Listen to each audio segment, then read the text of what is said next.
The Outsider podcast shares the opinions and analyses of Drew Landry. They are his thoughts, and his thoughts alone, and do not necessarily reflect every member of his audience or newsletter readers. Now, on with the show.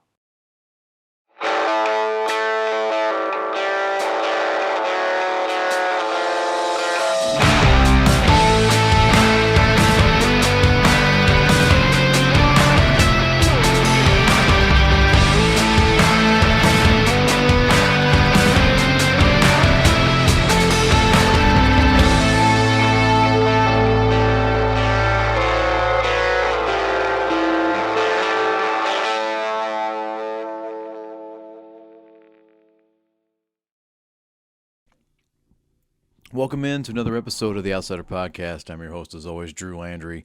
And before we get started with anything, you will notice that right here is the mascot.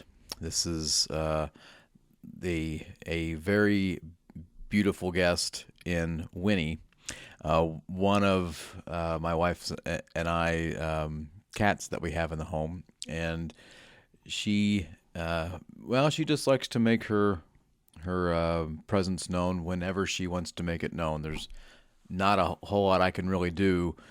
Whenever she wants to be recognized, she shall be recognized and acknowledged. So, hey girl. But that said, she may hop around or whatever else. But that said,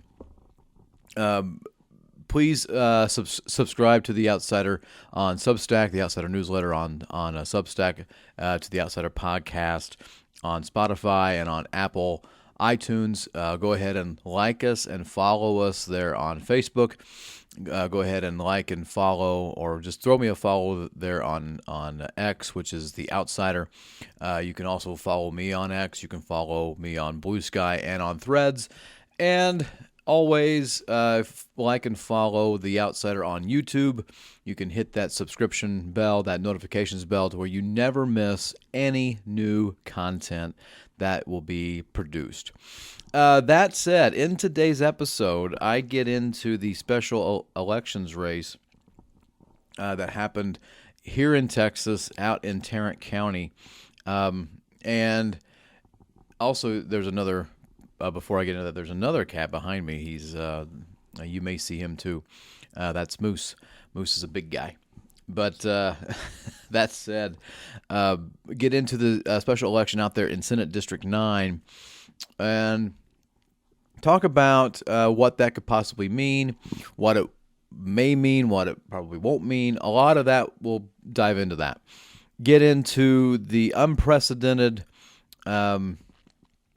election that Governor Greg Abbott will have for his fourth term. All right, we've never had a governor in Texas serve 4 terms for 4 years each term, and so he's looking to serve 16 years as Texas's governor.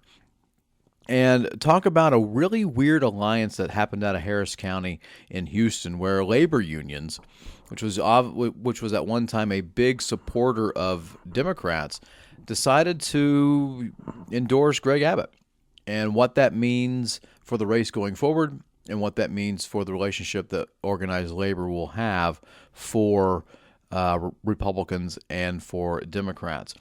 I touch upon the interesting controversy that led with the Tallarico campaign, and things that he said, things that were misinterpreted, things that it was taken, and what that means for the race, for U.S. Senate. And then I begin. We're going to start out here with this conversation about school choice, and you see how for those who aren't watching the video, I use these air quotes because that's exactly what it is, folks.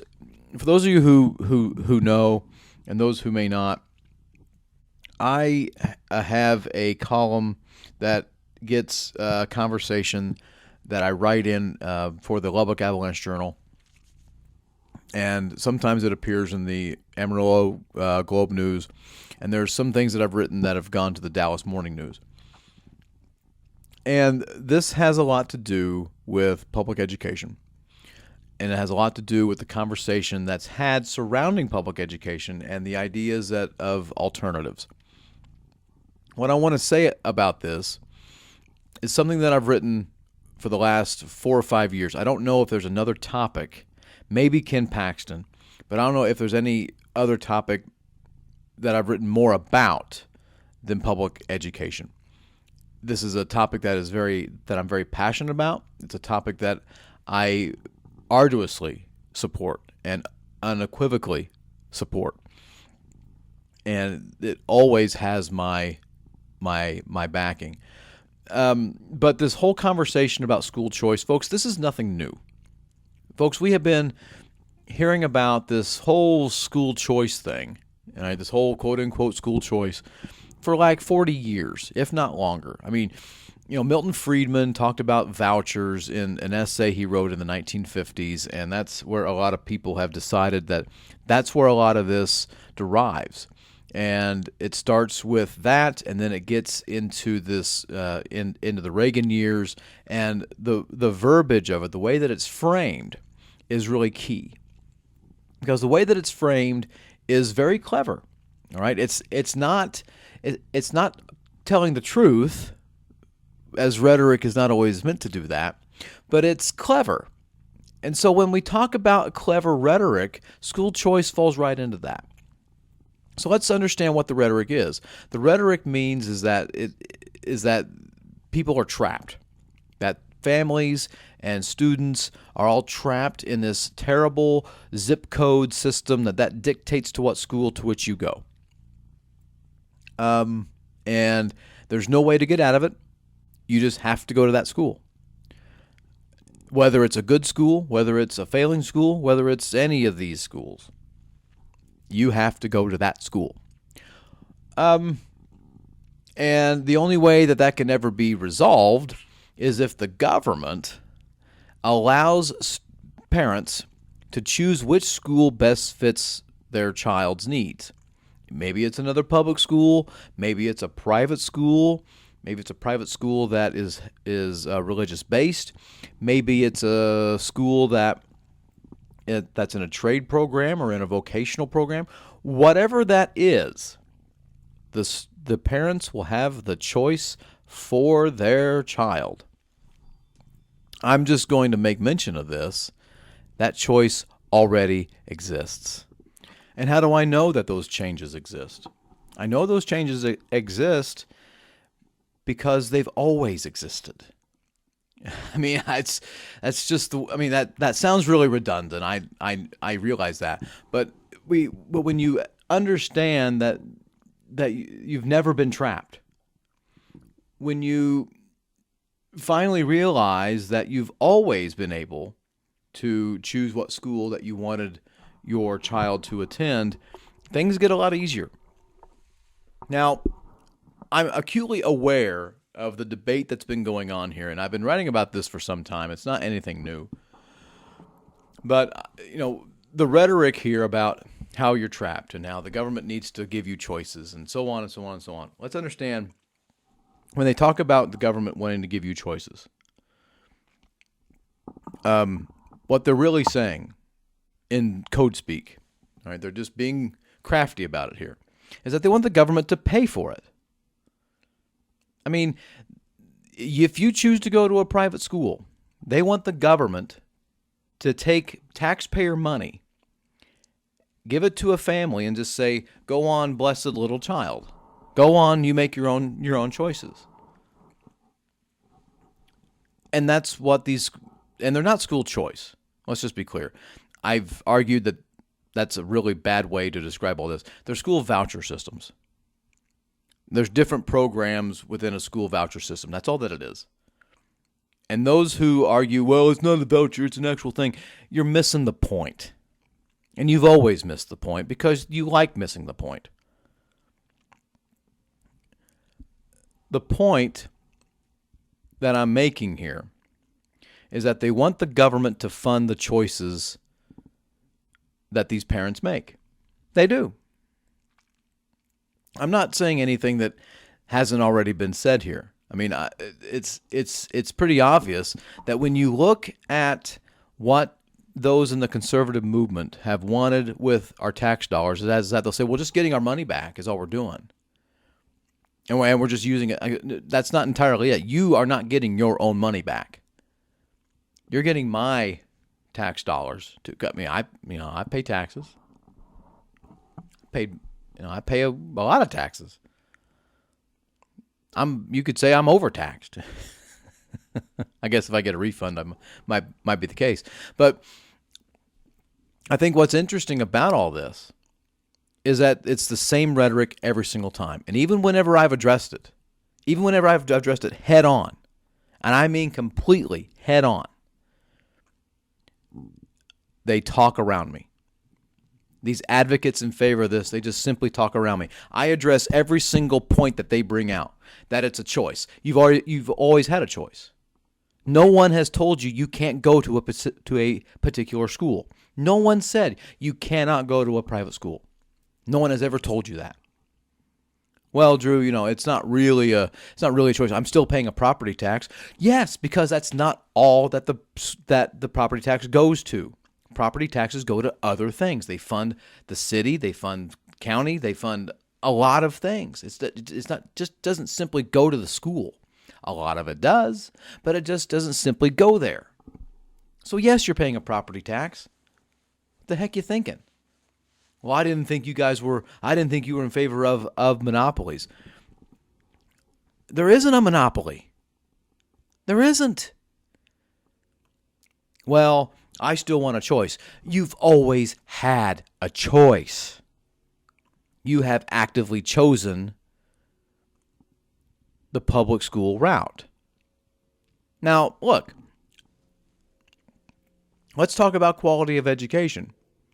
You do a Google search on this. You do any sort of search engine inquiry. I'm not paid by Google. You do any sort of search engine inquiry on this.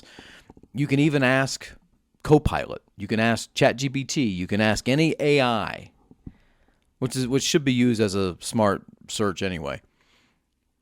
You can ask it questions like, hey, what does the research say on school voucher programs versus public education? And here's what you'll find.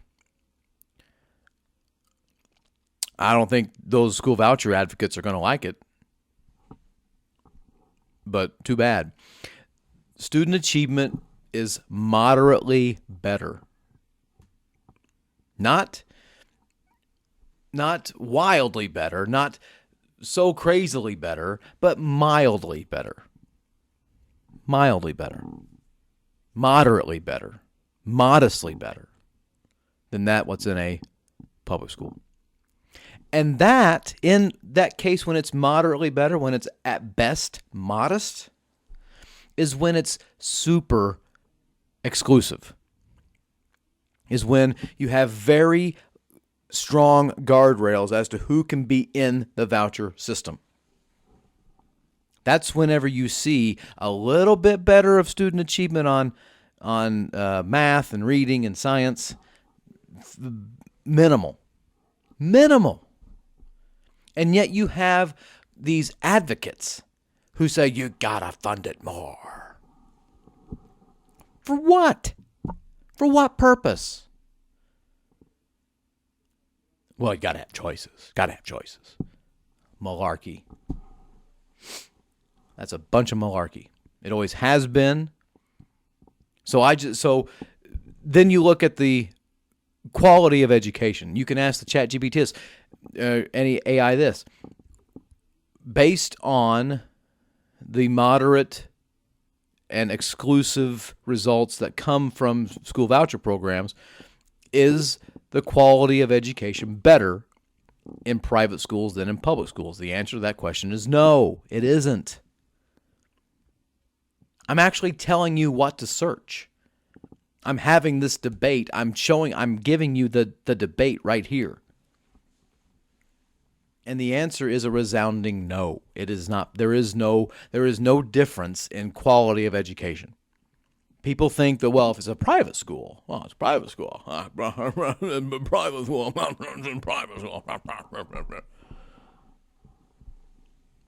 Therefore, it's going to have this intense curriculum, this very rigorous learning style. No, you might be in a building that was purchased by some company. There may be a school bus that's only going to go so far. All right. You might, yeah, sure, you'll have smaller classrooms, but because the student body will be pretty small. Wouldn't that Drew, wouldn't that increase student achievement? It could. But are you going to get a qualified instructor? Are you going to get someone who understands how classroom management works? Are you going to get someone who is certified to teach and has gone through rigid certification processes? Not always. You get that in the public schools. And here's the great thing about school choice. And this is why the irony is so delicious. It's so delicious. Is that it's not the parents who choose. If a parent or parents choose to send their child to a private school, they want it to go to school A, they fill out an application. There is no open enrollment. Not for a lot of these private schools. You have to apply. You have to be accepted.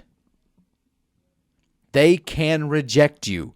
Where is the choice in that? I want them to know. I want these advocates to answer that. Where is the choice if you can be rejected? This isn't college. This isn't university level stuff. This is like primary education. This is secondary education.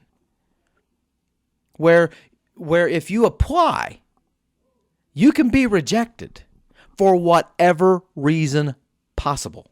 Whatever reason that they want to give, because it's a private school. It's a private school. I think what else you have to look at here is the public schools accept every student. The public schools are mandated every child every day. That's Lubbock ISD's motto, every child every day. But it's the truth. That's for every public school. They have to accept every student, whether they're autistic, whether they are ADHD, whether they are non-neurodivergent, whether they are whatever. If they have an IDP plan, right? If they need special education, public education has to provide those things, folks. That's a civil right. Private schools, now, what needs to be said is sometimes they're not that good at it. I will say that. I'll get into that in just a minute. Private schools don't always have to provide those things. They can reject those students. Yeah. And they do reject those students. Don't believe me? Do a search, man. Hold me accountable. You're going to find that I'm right more than I'm wrong. A lot more correct than I'm incorrect. And that bothers a lot of people, by the way. I see the comments that come in that come in. I know. But the point remains. The level of education you get in public school is equal to that of private school. So why are we trying to defund public education? Because it's a choice. Or woke. Everyone's woke. Really? Woke? You know who's really woke? The right's woke. Banning books. Yeah. I mean, having a complete overhaul of curriculum that's been there for such a long time that is essential for learning. You know, hot frickety frack if you have an imagination. I mean, my goodness, if you even dare to have an imagination with the right, you're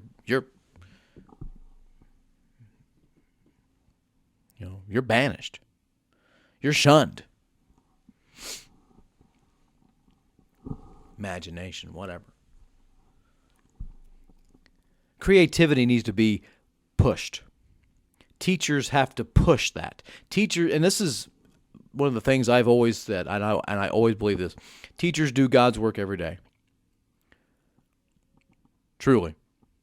And I'll even say that for private school teachers. Because not all teachers are public school teachers. And look, we know that. And I respect that. Anybody who wants to get involved in this really deserves a lot more than what they get. But they don't deserve lip service. And there are so many teachers out there. There are so many politicians out there who do nothing but lip service. Oh, I love my teachers. I'm so grateful for my teachers. Or my wife's a teacher. I know. I hear that from stupid politicians all the time. Well, I know what goes on in the classroom. My wife's a teacher. So if you're a CPA or if you're a physical therapist or if you're a lawyer, your wife can say the same thing. Well, my husband's a lawyer, so I know what he does. What kind? You see how stupid that sounds? You don't know. And that's the kind of lip service that happens. You have not personally felt that. It's good that you want to support it. That's fine. But you don't have that personal experience of being inside that classroom. You have the personal experience of supporting that if you choose to do that, which you should. But no. I don't have a lot of time for that sort of malarkey from these politicians who say that sort of thing. Well, I know because, so-and-so did this, and they're related to me, so therefore I have firsthand. No. If you have a conversation with me and you start out with that, I've tuned you out. I don't even want to hear it. That's like me saying that my dad worked on the railroad, so therefore I know how the railroad works. I have no clue. No clue. So that's the kind of lip service that they get. But then they will praise teachers. Politicians will then praise their teachers, their former teachers. But at the same time, with the back of their hand, they'll say, well, they need to be held accountable. Oh, they need to, teach what's there and not indoctrinate. They need to educate, not indoctrinate, blah, blah, blah, blah, blah, whatever nursery rhyme that they come up with. I just want these politicians to know this. You would not be where you are without a teacher. You would not be there. You wouldn't know how to read. You wouldn't know how to write. You wouldn't know how to socialize. Whatever kind of skill that you have right now, you would not have that without a teacher. That is how important this profession, and yes, it is one, is. And yet you want to demonize them with your anti-woke crap, which is another way of being woke, by taking over their curriculum, not thinking that they're doing their job, not trusting the professional in the field, but you're going to believe an activist who goes around the country telling everybody how woke everyone is, except for him, even though he's, at one time was in the porn industry. This has been brought out, by the way. I'm not going to mention his name because he likes seeing his name. I mean, he's the most attention whore I've ever seen in my life. But let's be clear. You're going to listen to someone like that as opposed to people who have put their time in, who put the profession in, who put the practice in, who put the sweat and the tears and sometimes bleed. Yeah, that's a really smart thing to do. But this whole school choice thing, getting right back to this, constantly demonizes those professionals. And I just, whenever I hear about this, the first question I ask is, look, I'm a curious person. Well, who was the woke one? What was being taught to you that was being woke? Well, I was taught evolution. Do you know that evolution follows the scientific theory? Did you know that? Because there's a lot of times it's not just some made-up idea. And you should always question. You should always test things through the scientific theory, through the scientific method. Creation does not follow the scientific method. I'm not saying anything controversial. I'm just stating a fact. So do you want science to be taught in science classes? Or do you want something else that has nothing to do with science to be taught in there? I think we know the answer to that question with a lot of these leaders. And that is really upsetting in so many ways. That's really sad. But School Choice Week came and went with no hubbub, with no fanfare. That's great. I love it. What you see though during that time is I think there's 47 states that have a legislature that meet every single year, whether it part-time or not. There's only 3 states that I can think of. Maybe someone might be able to find another one, but that only meet part-time. That only meet on odd-numbered years. Texas is one of those states. So there was no celebration of School Choice Week at the legislature with the ledge being in session. My home state, where I grew up in Indiana, there definitely was. And, they get these little scarves and they look like, that you're from, in Hogwarts and that you look like Harry Potter and they, oh, look at me, oh, yeah, oh boy. It's dumb. But what always has bothered me, and it should bother everybody here, is that this is an issue that rural people can get behind. If they were true to the cause, if they threw away party label and said, who supports public education? I'm for the candidate who supports public education. I'm for the candidate who doesn't want school vouchers. I'm for the candidate who supports teachers. I'm for the candidate who wants funding for public education to stay the same, if not go up. I don't want a school voucher program. I don't want people who give me lip service. That could be real. That could be a turning point for those who live in the rural areas of the country, of the rural areas of Texas, the rural areas of Indiana. I often hear about how there's never been one school that is closed because of a voucher program. Au contraire, mon frère. I can name one right off the top of my head.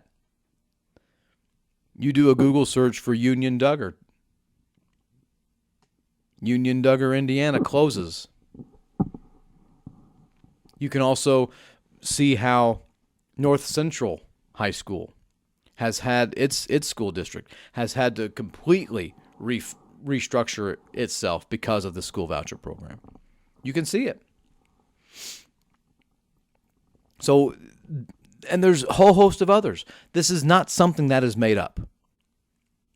And those in the rural areas, those lawmakers who voted for this, and they did, they followed the party line. They did not represent their districts. They were not voting their districts. They were voting their party. They were voting what Abbott told them to do. The governor told them to here in Texas. They've done that in so many other states. And those small rural schools are, as it will happen at some point, they're going to close, or they will be forced to consolidate. All these things are going to happen, and then these good people in the rural areas are going to just wonder, well, what the heck happened to my school? Why don't we have the Friday night lights anymore? Why is there no ball game? Why is the janitor being cut loose? Why don't we have any more staff? Wait a minute. They're closing the school? This is all going to happen, folks. This is all going to happen because it already has. And it's really, really sad. And that goes on the hands. That goes directly at the feet of the people who voted for the school voucher program throughout the entire country. Because those people do not like public education. I mean, from where I grew up in southwest Indiana, the Wabash Valley, Greene County, there's a state representative there who impersonates a dead man, and he was a good singer, Elvis. But understand that guy, he also hates public education.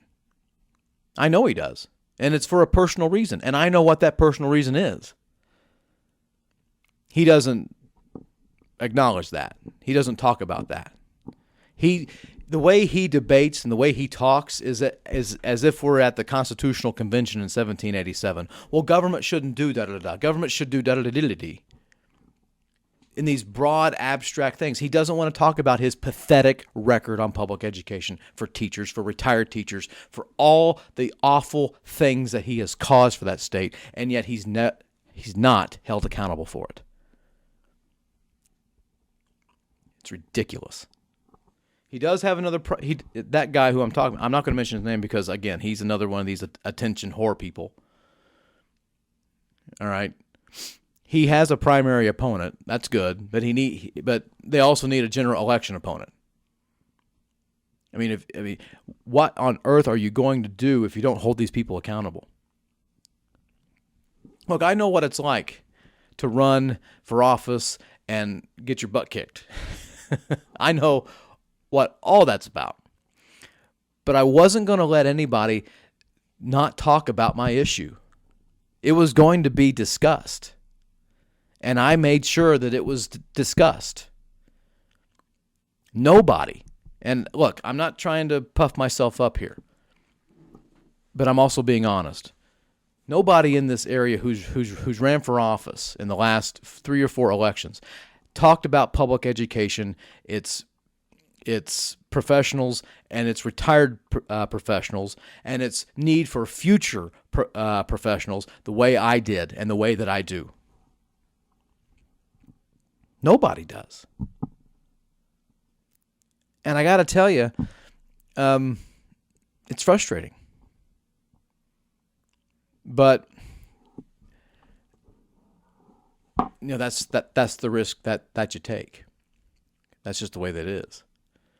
And but I will tell you this, I have no problem sticking up for teachers. I will always put my neck on the line for public education because it's worth it. Not only is it personal, because I have family. My aunt taught kindergarten, first grade, second grade, third grade for like half a century. She's going to laugh at that, but she was one of the best kindergarten teachers you ever had. My cousin teaches second, third grade, I think. She's been doing that for over 20 years. These are honest professionals, and they deserve someone to stand up for them. My niece is going to be an elementary teacher. Who's standing up for her? Who's going to bat for her?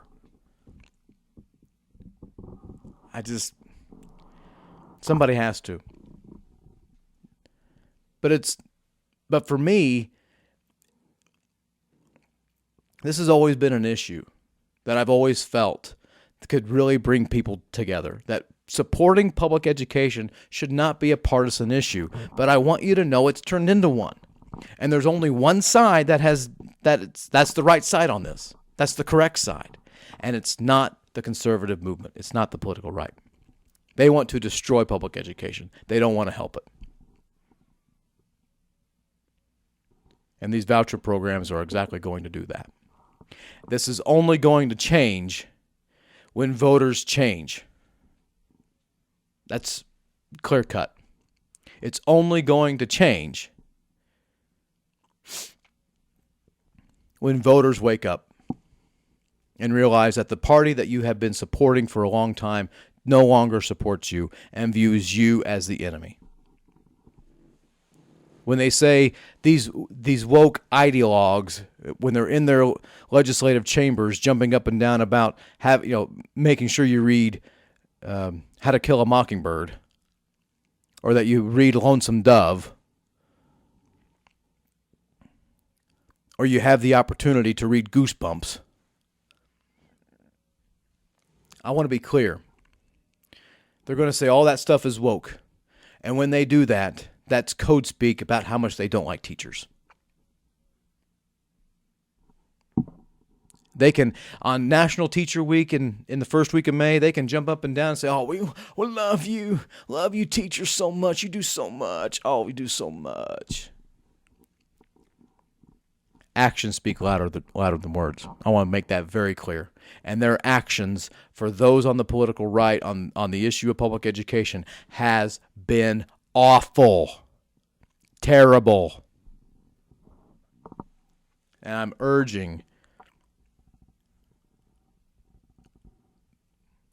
very much urging professionals to stop rewarding these terrible leaders. Stop voting for them. Well, what if no one is on there? And what if no one challenges them? Skip it. Don't give them the satisfaction of you voting for them. You can skip the election. It's called rolling off. You can roll off your ballot. You do not have to complete your ballot. You can roll off and say, that person doesn't like my job. He doesn't respect my job. I know he's the only one there. He's going to win this thing, but I'm not going to support him. I think that's the reasonable thing to really do. Now, when we shifting gears here, I want to get into what happened in Tarrant County not too long ago. There was a special election, and let me just kind of break this down as quickly and as succinctly as I can. The state senator from Senate District 9 resigned his seat so he could be in the position of controller. Why did he do that? Because the controller was Glenn Hagar. Glenn Hagar is now the chancellor at Texas A&M. So all of those things, all those big changes you may have heard in the news, is all because of him. It's all because of him.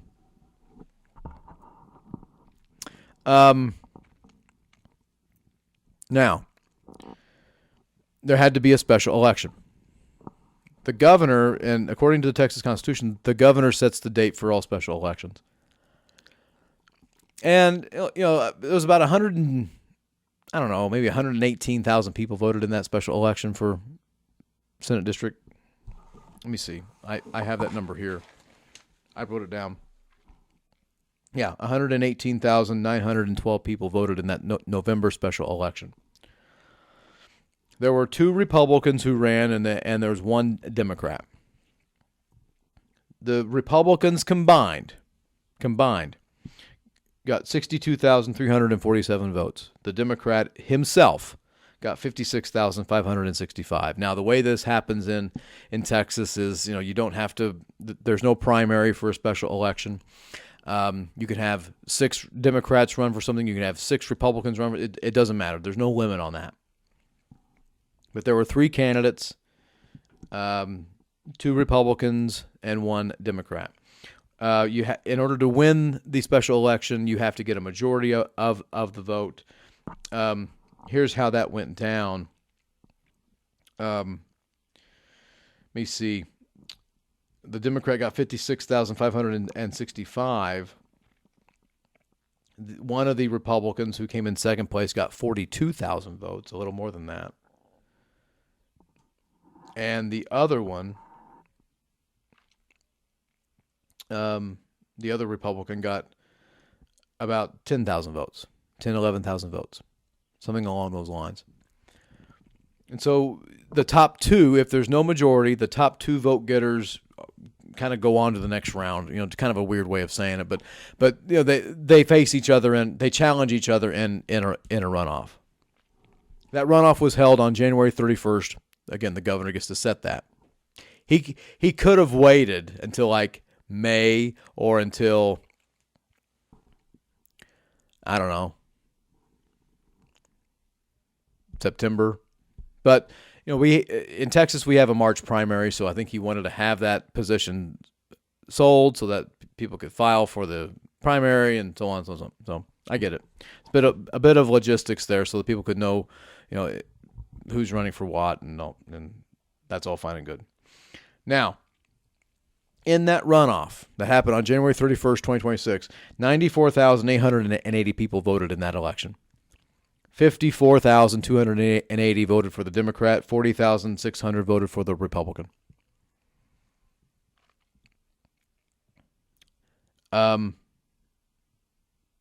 Yeah. The Democrat didn't really lose any major sort of support. And the Republican didn't gain anything. I mean, just think if those two Republicans worked together to do that, they could have won that race, but they didn't. But I talk about this. I mentioned this on KACU on out of Abilene, Texas, on the show called the West Texas Dispatch, down at Abilene Christian University. That's what ACU means. And I'll play a bit of that for you right now.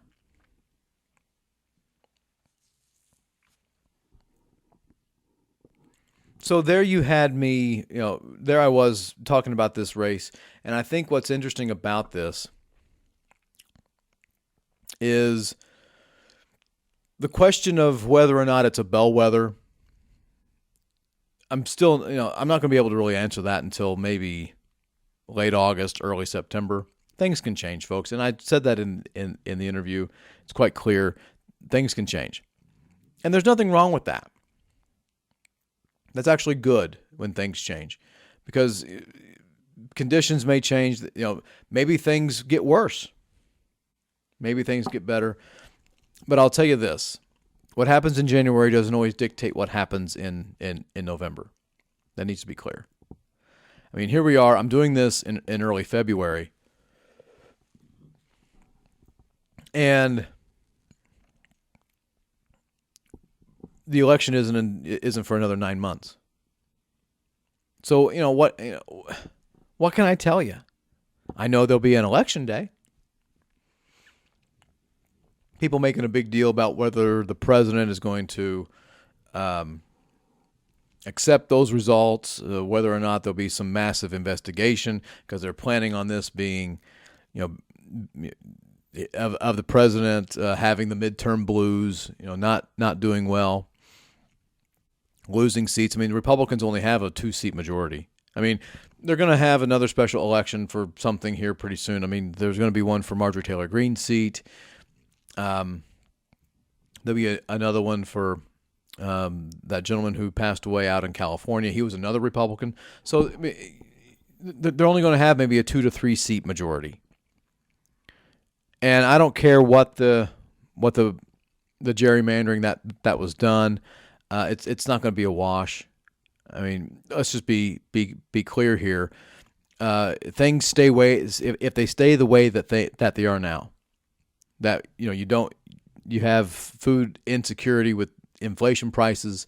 That you have these all in on tariffs. The attitude about ICE. All of these things can essentially, excuse me. All of these things can essentially overstep that particular gerrymandering that they did for that district. It won't matter. That's my point. And the Republicans have to defend a lot of seats. They have to have a net gain of 3. I don't think that's going to happen. Again, we're saying this in February. Again, we don't know. A better answer I can tell you is in late September, early October. That's the best. That's what I can tell you the most. So that's why I can't say with any bit of certainty and be honest academically and be honest intellectually. I can't tell you if that's going to be a bellwether, if what happened out in Tarrant County is a telltale sign for all that. Now, if that happened in August, okay, that would maybe. If that happened in mid-September, I'd say Republicans could very well be in some big trouble. But I do want to say this. Yes, the turnout matters and all that, but I don't ever want to discredit what a candidate is able to do. A lot of that has to do with right place, right time. And Taylor Remmett, who is the Democrat there, just simply, as I said in that interview, it sounds simple, but it's the truth. Just outworked her. He outworked his opponent. And all of that hard work came out to be beneficial and helped him flip that seat. That has caused eyebrows to be raised that maybe, that there should be some more investment in Texas and in these upcoming races. Okay. We'll see how that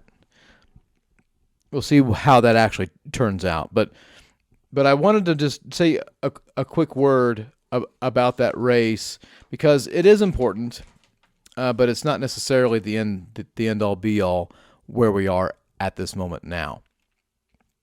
Now, where we are though is in a really weird time coming out of Harris County. For those who don't know, Harris County is where Houston is. And so with that, Houston's the largest city in Texas, fourth largest city in the United States. Make no mistake about it. And it's a hotbed for Democrats. But we just got word here. I just found out, I did some searching around. Yes, this is not a surprise. Abbott's running for re-election for an unprecedented fourth term, okay? Now, what is surprising is the labor unions out of Harris County in Houston are going to endorse him. They are going to help him get elected. I want you to hear that. The party that does not like collective bargaining, the party that never wants to get rid of right-to-work laws, the party that does not like any stretch of workers' rights, doesn't want to expand anything to do with workman's comp, doesn't like overtime, doesn't want to raise the minimum wage. There we go. Doesn't want to do any of those things that the labor unions want them to do, that they've been advocating for forever, are suddenly, they're going to work with that guy. Because they say, this really shouldn't be a partisan matter. Are you kidding me? I agree with you in principle. Labor shouldn't be a partisan matter, but it is. And you're on the wrong side of it, buddy. These labor unions out there are just simply being like chickens and thinking that Colonel Sanders is their friend here. This is a terrible decision. This is awful. Not because it's bad for Gina Hinojosa, who's probably going to be the Democratic nominee. But it's also terrible because the labor unions have all but waved the white flag. They've now just said, forget it. Ask the Indiana unions about when they endorsed Mitch Daniels. Because Mitch Daniels looked them all in the eye and said, you don't need a right-to-work law. You don't need it. And then what did he do? He then brings out a right-to-work law in 2011. He goes out in favor of it. That's on them. They helped bring that man into power. Now,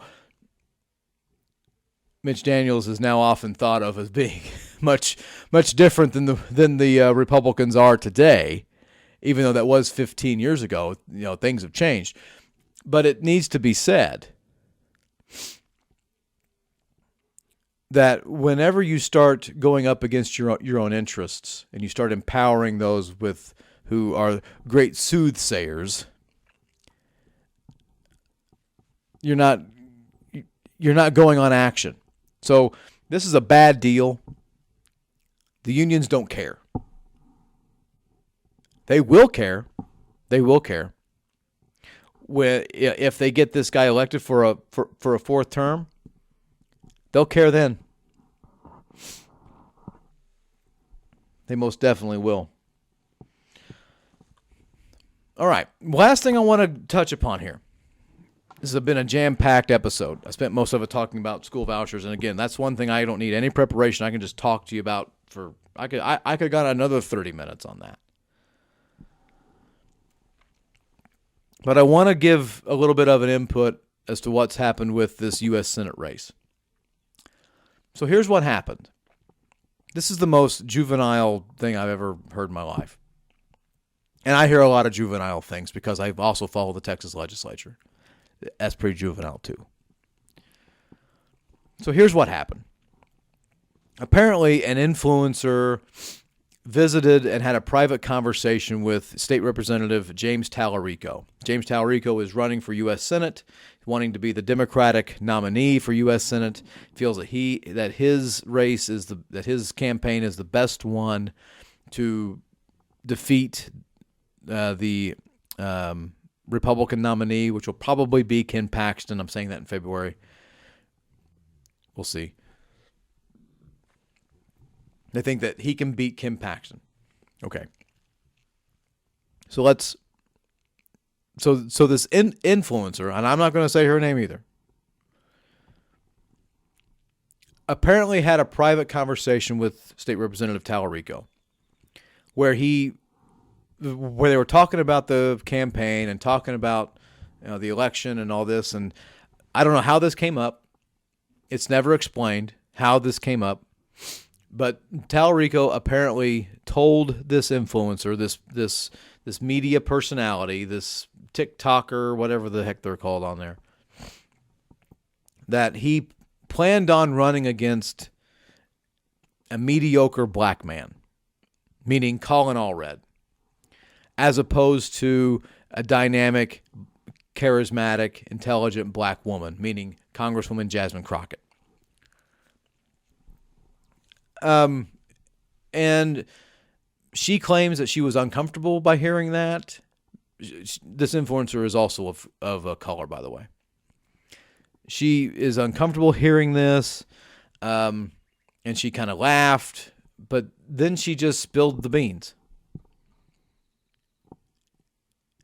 And former congressman, former Democratic nominee for Senate in 2024, Colin Allred, he gets his feelings hurt. And I don't blame him. I wouldn't want to be called mediocre either. But he gets his feelings hurt, and he makes an Instagram post or makes a post on social media and basically calls out Tallarico to say, to keep my name out of your mouth, everyone needs to go vote for Jasmine Crockett. We don't need James Tallarico, it kind of hints that Tallarico's being racist and all this stuff. Tallarico makes a statement saying, look, I would never call anybody a mediocre black person or not that. I would say that his campaign skills were mediocre, but not him as a person. Okay. Let's get one thing straight. I have to agree with someone I had on my program before, the director of the Mothers Against Greg Abbott, Nancy Thompson, said, she made a post to say that if you're going to be in campaigns and you're going to meet with an influencer, you need to have these people sign a non-disclosure agreement. You need to learn on that. And I think that's right. First of all, if you want to have them sign the NDA, fine. Secondly. Firstly, I just wouldn't meet with any influencer. Just say, no, you're not a journalist. You're not held by any sort of ethical standards. I mean, if I was having a private conversation with someone and they spoke off the cuff and I'm kind of taken aback by that, I would want clarification. We are not told if this influencer asked for clarification. All we're told is that she laughed a little bit and nervously and suddenly decided to spill the beans. Let's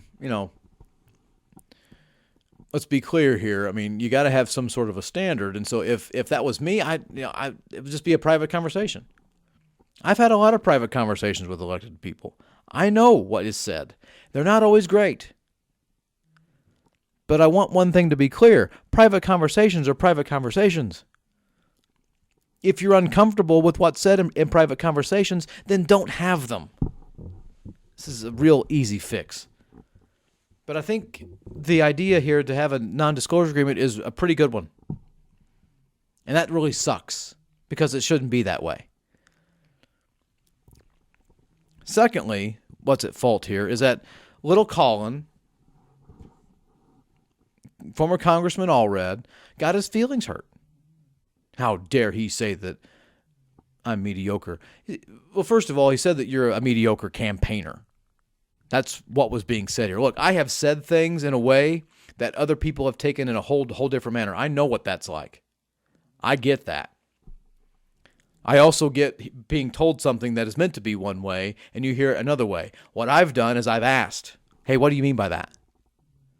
Nothing wrong with getting clarification. But that aside, Congressman Allred, former Congressman Allred, makes this post and goes, hey, you're talking about how mediocre I am. I ain't no mediocre, blah, blah, blah, blah, blah, blah. Keep my name out of your mouth, and if I want you, I'll call you. All this stuff. Fine, I get it. He got his feelings hurt. If someone said I was a mediocre campaigner, I'd be pretty upset too. I know what mediocre is like because I was in a movie review group called the Mediocre Movie Club. The group's no longer around, but hey, I actually came up with a word. I was actually called Mr. Satisfactory for a time, so I know what that's about. It doesn't, that stuff is, I don't know why he had to be so on guard with that. I really don't. I think it's because that he didn't like the fact that someone he was potentially going up against referred to his campaigning skills as mediocre. And it was a white guy who told him this, who said these things. And let's also be very clear that he's also in a campaign too, so he felt like that his own campaigning abilities were being challenged in that way. Okay, fine, I get that, but let's just be clear. Allred ran a mediocre campaign in 2024. He really did. Go look at his speech at the Democratic Convention in 2024. I mean, you just shake your head and go, what was that about? I mean, the only applause that they got from him was when he mentioned his opponent's name. That's the only yeah. I mean, he had a very exclusive campaigning method, and it didn't work. And that exclusive manner led him to being the mediocre campaigner that he was. His campaign was incredibly mediocre. He did the real strong point came in that debate that he had with his opponent. And even at that point, the election was already over. So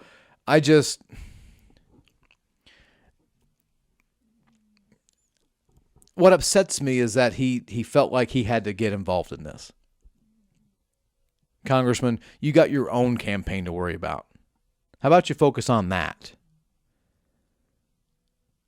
I think you probably should. I mean, he just had to get his feelings hurt. He had to make sure that he was known. I mean, he had a choice to make. He made it. Here's what else is the problem here, is the media. The media could have chosen not to report any of that. Who cares? Who cares what former senatorial candidate who lost by 8 or 9 points to one of the worst senators in the history of the U.S. Senate, who has the most punchable face in the U.S. Senate, who's only done 2 things while being in the U.S. Senate, and that's gain weight and grow a beard, who, when any time trouble comes along, he flees the scene. He's going to, Cancun or Greece or Laguna Beach or wherever. That he grieves by going on vacation. Who cares what that person who lost to that guy had to say? Who cares? Apparently, the media felt that this was man bites dog type of moment. I didn't really care. I am one of these people who says, you know what? I mean, you ran, you lost. Now let's go. Now let's move on. That's why I didn't run again in 2020. What would be the point of that? Why would I want to do that? I already had my shot. So let's understand here that there was a choice being made. Should Tallarico have said that?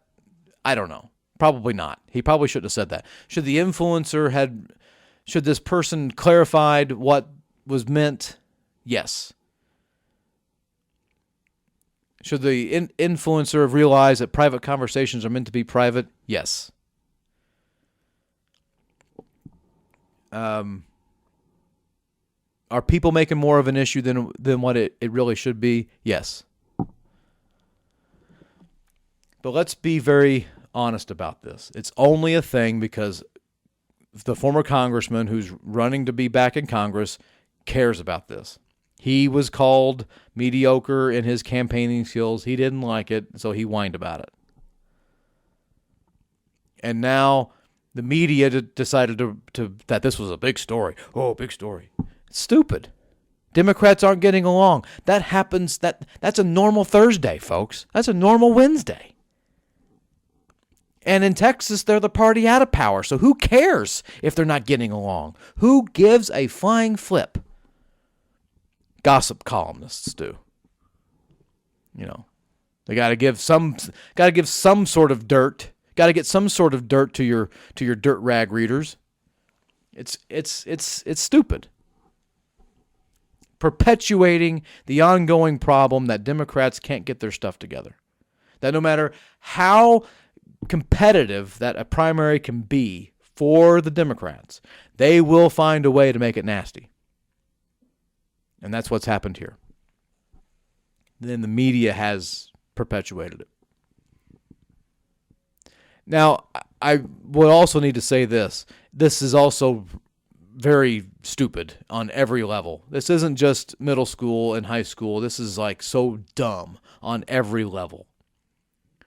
That the Democratic Party chair of Texas, the National Democratic Party chair, you even got to bring in stupid Schumer to get everybody together, get them in a room, hug it out.